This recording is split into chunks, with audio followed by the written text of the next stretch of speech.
Orientation dimensions. There are three symbols: parallelism, perpendicularity, angularity. To present the symbols in the simplest way, I have a belt conveyor cover.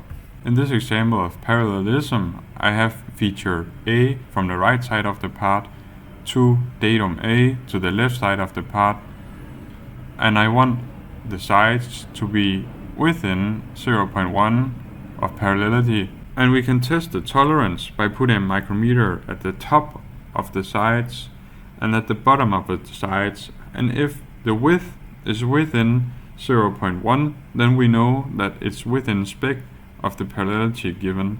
The next one is perpendicularity. In this example, I want feature B and datum B to be perpendicular within 0.1 millimeter.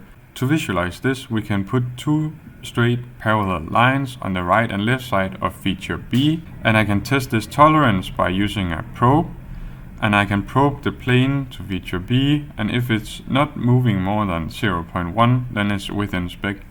The last one is angularity. In this one, I want the feature C, which is the center line of the hole, to datum C, which is the bottom plane of the part, to be within 0.1. That means that if we draw two parallel lines and the median is the center line of the hole, then the measurement of the hole is not allowed to exceed more than 0.1 on left or right side. Another way to dimension this, we can put a plus minus 0.1 degree on the angle instead. Thank you for watching, and if you have any requests, please send them to me.